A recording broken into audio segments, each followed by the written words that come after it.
नमस्ते दोस्तों, book tuber विशाल channel में आपका फिर से स्वागत है, जहां हम किताबों और आत्म सुधार की दुनिया का पता लगाते हैं। आज हम डेल कार्नेगी की अच्छा बोलने की कला और कामयाबी बुक के चैप्टर में खुद को डालेंगे। तो चलिए शुरू करते हैं। चैप्टर 27, शब्दकोश का विकास। पतंग उड़ाते वक्त लड़के सफेद पंखों की चिड़ियों को चुनौती देते हैं, लेकिन शब्दों की बौछार के दौरान ऐसा नहीं किया जा सकता। आग से चौकन्ना रहना चाहिए। हम जानते हैं, यह अच्छी सलाह है। शब्दों को ध्यान से चुनिए, ये 10 गुना ज्यादा अच्छी सलाह है। विचारों को प्रकट न करने से संभवतः धीरे धीरे उनका अंत हो सकता है, लेकिन मुंह से निकले शब्दों का अंत स्वयं ईश्वर भी नहीं कर सकता। Will Carleton, the first settler story. शब्दकोश एक सामान्य शब्द है, लेकिन इसका विशेष महत्व होता है। रोजमर्रा की भाषा में शब्दकोश के अधिकतर शब्दों का उपयोग किया जाता है और इन्हीं शब्दों के उपयोग से नए शब्दकोश का विकास होता है। उपयोग के आधार पर विकसित शब्दों का विशेष महत्व होता है। ये ऐसे शब्द होते हैं जिनका उपयोग अन्य भाषाओं में भी किया जाता है और वहां भी इनका उपयोग विशेष महत्व को दर्शाने के लिए ही होता है। इस प्रकार दर्शकों के समक्ष भाषण प्रस्तुत करने की योग्यता रखने वाला व्यक्ति किसी कवि, साहित्यकार, लेखक, वैज्ञानिक या दार्शनिक से कम नहीं होता। ये लोग सामान्य तौर पर शब्दों के कोश को बढ़ाते रहते हैं। ये लोग शब्दों के ऐसे समूह का विकास करते हैं जिससे किसी विशेष स्थिति को समझने और समझाने में सरलता होती है। प्रभावशाली वक्ताओं पर किए गए अध्ययन से पता चला है कि वक्ताओं को शक्ति, व्यापकता, विस्तार, रफ्तार, हरकत, रंग, ऊर्जा इत्यादि का भाव दर्शाने वाले शब्दों से ज्यादा लगाव होता है। वक्ता विभिन्न भावनाओं को दर्शाने वाले शब्दों का भी प्रयोग पसंद करते हैं। वक्ता व्याख्यान करने वाले शब्द, संज्ञा के साथ उपयोग में आने वाले गुणवाचक शब्द और उपयुक्त उपाधि दर्शाने वाले शब्दों का स्वतंत्रता से इस्तेमाल करते हैं। नोट्स बनाने की आदत। शब्द की पूर्णता समझने के लिए 3 बातों का ख्याल रखना चाहिए: शब्द के विशेष और विस्तृत अर्थ को समझना, अन्य शब्दों के साथ संबंध को समझना और शब्द के उचित उपयोग को समझना। जब किसी शब्द के जाने पहचाने उपयोग को किसी अनजाने भाव के साथ सुना जाता है तो उसे कहीं लिख लेना चाहिए और उसके विशेष उपयोग को गहराई से समझना चाहिए। उन वक्ताओं से प्रेरणा लेनी चाहिए जो निरंतर शब्दकोश का विकास करते रहते हैं और हर नए शब्द के प्रति जिज्ञासा रखते हैं। नए शब्दों को जानने और समझने की जिज्ञासा से शब्दकोश में निरंतर वृद्धि होती है। किसी भी नए शब्द का 5 बार प्रयोग कीजिए, निश्चित तौर पर शब्द आपका हो जाएगा। प्रो ई हैनकॉक ने कहा है, लेखक का शब्दकोश 2 प्रकार का होता है, सक्रिय और गुप्त। गुप्त शब्द वे होते हैं जिनका अर्थ लेखक भलीभांति समझता है, जबकि सक्रिय शब्दों को लेखक सरलता से व्यक्त करता है। हर कुशल व्यक्ति को इस्तेमाल में लाए जाने वाले सभी आवश्यक शब्दों की जानकारी होती है, लेकिन मौके पर इन शब्दों को याद करना आसान नहीं होता। गुप्त शब्दों को सक्रिय तौर पर इस्तेमाल करने की कला अभ्यास से आती है, अर्थात सक्रिय शब्दकोश को विशेष तौर पर तैयार करने की आवश्यकता होती है। कॉलेज मैगजीन के लिए लिखे गए निबंध के एक अध्याय, याददाश्त और चित्रण, में स्टीवेंसन ने बखूबी दर्शाया है कि किस प्रकार शब्दों की नकल का अभ्यास खुद के अंदाज में तब्दील हो जाता है। उन्होंने खुद के साहित्यिक अंदाज विकसित होने का उदाहरण दिया है। स्टीवेंसन के अनुसार, शब्द अंदाज विकसित करने के लिए कच्चे माल का काम करते हैं। यह उदाहरण वक्ताओं के लिए काफी उपयोगी सिद्ध हो सकता है। शब्दों का तुलनात्मक भाव शब्दों के अर्थ से ज्यादा महत्व रखता है। जब भी मैं किसी पसंदीदा किताब या किताब के ऐसे अंश को पढ़ता हूँ जिसके संदेश का औचित्य स्पष्ट होता है या स्पष्टता का अभाव होता है अथवा फिर विशेष अंदाज होता है, तो मैं कुछ देर के लिए बैठ जाता हूँ और उस अंदाज को खुद में उतारने का अभ्यास करता हूँ। मैं कई बार नाकाम रहा हूँ, लेकिन मैंने कोशिश कभी नहीं छोड़ी। मैं कोशिशों के बावजूद नाकाम रहा हूँ। कई बार तो मुझे नाकामी के अलावा कुछ हासिल ही नहीं हुआ, लेकिन नाकामी भी कुछ न कुछ जरूर सिखाती है, कुछ ऐसा जो कामयाबी नहीं सिखा सकती। अतः मैंने हैगलिट, लैम्ब, वेइसवर्थ, सर थॉमस ब्राउन, हॉथरोन और मॉन्टेग्नी की नकल उतारना सीखने वाले वानरों की तरह परिश्रम किया है। पसंद आए या ना आए, लेकिन सीखने का मूल मंत्र तो यही है। चाहे फायदा मिले या ना मिले, सीखने का एकमात्र रास्ता तो यही है। यही वह तरीका है जिससे कीट्स ने सीखा और इसमें कोई दो राय नहीं कि साहित्य के लिए कीट्स से बेहतर नजरिया हो ही नहीं सकता। शब्दकोश संग्रह का उपयोग। किसी शब्द के अर्थ की जानकारी के लिए केवल सामान्य ज्ञान से संतुष्ट नहीं होना चाहिए। गहन अध्ययन के द्वारा शब्द के महत्व और इस्तेमाल पर निपुणता हासिल करनी चाहिए। शुरुआती दौर में भाषा का बहाव तुच्छ प्रतीत हो सकता है, लेकिन भाषा की शुद्धता को हमेशा सराहा जाता है। शब्दकोश पुस्तिका में शब्द विशेषज्ञों का ज्ञान छिपा होता है। महान लेखक शब्दकोश पुस्तिका के महत्व की उपेक्षा नहीं करते और न ही शब्दों की सर्वमान्य परिभाषा पर सवाल उठाते हैं। इसके अलावा पर्यायवाची और विलोम शब्दों से संबंधित पुस्तक का सावधानी से अध्ययन कीजिए। भाषा में शब्दों के सटीक पर्यायवाची कई बार ज्यादा प्रभावशाली होते हैं। चोर, चूक, गबनकर्ता, धोखेबाज, लुटेरा, डाकू, समुद्री डाकू जैसे शब्दों में छिपे भावों की बारीकियों पर ध्यान दीजिए, या फिर यहूदी, जीव और इस्राएलवासी शब्दों के अंतर को समझने की कोशिश कीजिए। याद रहे, शब्दकोश पुस्तिका के बिना पर्यायवाची पुस्तक का कोई महत्व नहीं होता। डॉक्टर फ्रांसिस ए. मार्च द्वारा लिखित अंग्रेजी भाषा का थिसोरस विस्तृत जरूर है, लेकिन इसमें पूर्णता और प्रभुत्व शामिल है। बाजार में पर्यायवाची और विलोम शब्दों से संबंधित पुस्तकों की भरमार है, अतः ध्यान रखें कि सटीक एवं प्रमाणित लेखक की पुस्तक ही चुनी जाए। भाषा को जोड़ने वाले शब्दों की जानकारी भी बहुत महत्वपूर्ण होती है। भाषण देते वक्त और अथवा, कब, जब, तब, अर्थात इत्यादि शब्दों के गलत इस्तेमाल से बहाव टूट जाता है। शब्दों के उचित इस्तेमाल से प्रभाव बढ़ता है। दुनिया की सभी भाषाओं के शब्दकोशों का निरंतर विकास हो रहा है। सभी भाषाओं में विदेशी शब्द सम्मिलित किए जाते रहे हैं और यह प्रक्रिया आज भी जारी है। दरअसल इसी प्रकार भाषा का विस्तार होता है।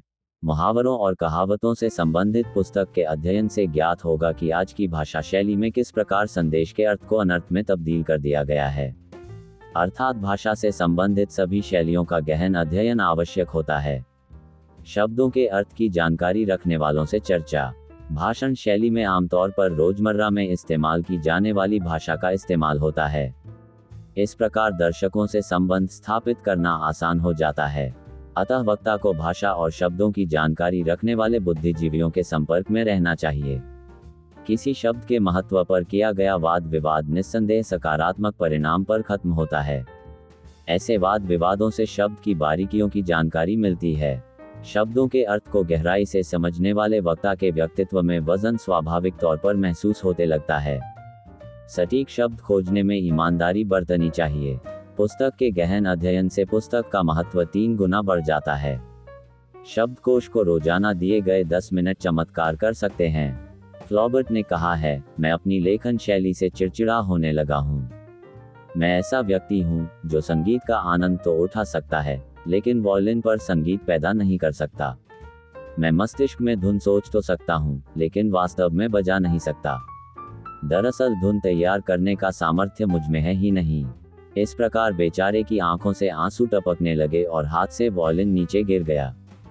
फ्रांस के इसी विद्वान पुरुष ने यह भी कहा था, व्यक्ति जो भी कहना चाहता है या जो भी भाव व्यक्त करना चाहता है, उसे व्यक्त करने के लिए कोई न कोई शब्द जरूर होता है। किसी एक क्रिया से उसका चित्रण किया जा सकता है। केवल एक गुणात्मक शब्द उसे परिभाषित कर सकता है। आवश्यक है कि उस शब्द की खोज की जाए। ऐसे शब्द की खोज तक शांति से नहीं बैठना चाहिए। वॉल्टर सैवेज लैंडोर ने लिखा है, मुझे गलत शब्दों से नफरत है। शब्दों का इस्तेमाल बहुत सावधानी के साथ करना चाहिए। गलत शब्द बोलने के मुकाबले चुप रहना ज्यादा अच्छा होता है। James S. बेरी ने अपने उपन्यास का शीर्षक उपन्यास के नायक टॉमी के नाम पर रखने का फैसला लिया।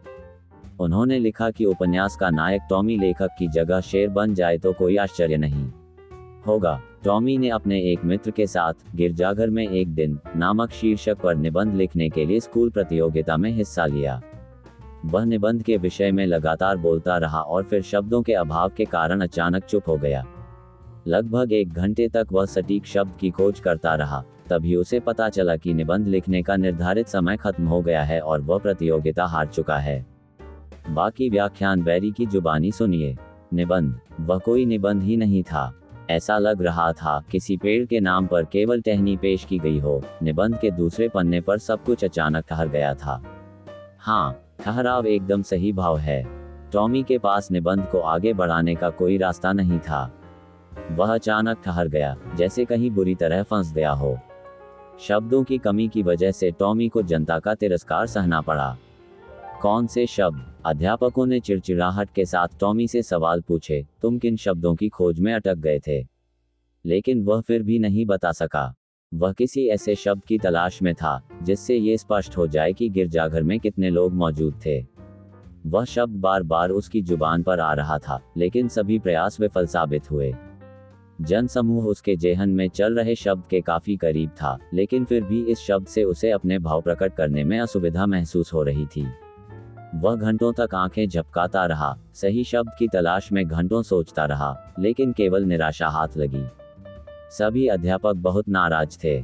एक अध्यापक ने चिल्लाते हुए कहा, अरे बेवकूफ, एक शब्द के लिए तुमने निबंध लिखना छोड़ दिया। जनसमूह के भाव को प्रकट करने के लिए दर्जनों शब्द हैं। तुम्हें इसके अलावा कोई भी शब्द याद नहीं आया? क्या तुम जनसैलाब या? टॉमी ने तुरंत जवाब दिया, मैं जनसैलाब शब्द की ही खोज कर रहा था। कसम खाता हूँ, यही वह शब्द है। अध्यापक ने कहा, लेकिन जनसैलाब का इस्तेमाल गिरजाघर के लिए कैसे किया जा सकता है? जनसैलाब का मतलब है कि लोग शांति से नहीं बैठे थे, बल्कि मक्खियों की तरह इधर उधर भिनभिना रहे थे। तभी अधीरता के साथ एक अध्यापक ने कहा, इस शब्द का अर्थ सटीक हो या न हो, यदि कोई और शब्द याद नहीं आ रहा था तो इसी का इस्तेमाल किया जा सकता था। निश्चित तौर पर निबंध लिखते समय उसी शब्द का इस्तेमाल करना चाहिए जो सबसे पहले दिमाग में आए। टॉमी के मैक ने फट से कहा, मैंने बिल्कुल ऐसा ही किया था। अध्यापक मी ब्लॉग ने कहा, मैक ने भारी भीड़ शब्द का इस्तेमाल लिया, जो अच्छा एवं सार्थक शब्द है। टॉमी ने फिर जवाब दिया, मैंने भी भारी भीड़ शब्द के बारे में सोचा था, लेकिन इससे महसूस होता है कि गिरजाघर में पैर रखने तक की जगह नहीं थी। मैं किसी बीच के शब्द की तलाश कर रहा था। एक और अध्यापक ने कहा, तो फिर केवल भीड़ शब्द का इस्तेमाल किया जा सकता था। टॉमी ने जवाब दिया कि भीड़ से कुछ कम लोगों का आभास हो रहा है। मूर्ख, तो फिर जनसमूह शब्द में क्या खराबी थी? नहीं, जनसमूह भी पर्याप्त शब्द नहीं है। मैं जनसमूह और जनसैलाब के बीच के शब्द की खोज में था। मी ब्लॉग ने निराशा के साथ हाथ झटकने शुरू कर दिए। वहां मौजूद प्रधानाध्यापक, जो काफी देर से टॉमी की ओर प्रशंसा के भाव से देख रहे थे, बीच में बात काटते हुए बोले, तो इसमें तो भ्रम का स्थान ही नहीं है। तुम जनसैलाब जैसी स्थिति या फिर आम भीड़ से कुछ ज्यादा शब्द समूह का इस्तेमाल कर सकते थे। वहां पर मौजूद बाकी अध्यापकों ने समर्थन के साथ कहा, हाँ क्यों नहीं, यह एकदम ठीक है। टॉमी ने जवाब दिया, लेकिन मुझे केवल एक शब्द की आवश्यकता थी। अध्यापक ब्लॉग ने कहा, किसी सही और सटीक शब्द का चयन करना आसान होता है, मुझे इसमें खास मुश्किल नजर नहीं आ रही है। टॉमी ने कहा, ऐसा नहीं है, यह उतना ही मुश्किल है जितना पत्थर से गिलहरी को मार गिराना। प्रधानाध्यापक ने टॉमी के इस तर्क का समर्थन किया। इसके पश्चात एक विचित्र घटना घटी। घर जाने से पहले अध्यापक एक बार टॉमी को कान पकड़कर कक्षा से बाहर निकाल चुका है। टॉमी ने धीरे से दरवाजा खोलते हुए कक्षा के भीतर झांका। झांकते समय टॉमी के चेहरे पर आश्चर्य का भाव था और आंखों में आंसू झलक रहे थे। उसने उत्साह के साथ चिल्लाते हुए कहा, मुझे वह शब्द मिल गया है। वह शब्द अचानक मेरे दिमाग में आया। वह शब्द है रेला। हाँ, गिरजाघर में लोगों का रेला लगा था। टॉमी की बात सुनकर प्रधानाध्यापक प्रसन्नता से खिल उठे। उन्होंने मन ही मन कहा, ये छात्र लगातार सोचता रहा और अंत में सही शब्द तक पहुंच ही गया। ये छात्र किसी विद्वान से कम नहीं है।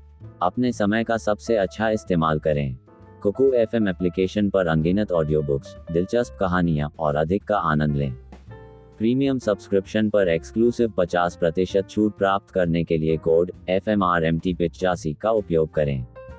आपको कुकू FM प्रीमियम लेने के लिए लिंक मैंने वीडियो के डिस्क्रिप्शन में दिया है। डेल कार्नेगी द्वारा लिखित अच्छा बोलने की कला और कामयाबी बुक का चैप्टर पर आज के वीडियो के लिए बस इतना ही। यदि आप इस बुक की फिजिकल कॉपी लेना चाहते हैं तो मैंने वीडियो के डिस्क्रिप्शन में लिंक दिया है। यदि आपको ये जानकारी मूल्यवान लगी है तो अधिक जानकारीपूर्ण सामग्री के लिए बुक ट्यूबर विशाल को लाइक, शेयर और सब्सक्राइब करना न भूलें। अगली बार तक पढ़ने और अपने संचार कौशल में सुधार करने का आनंद लें। धन्यवाद।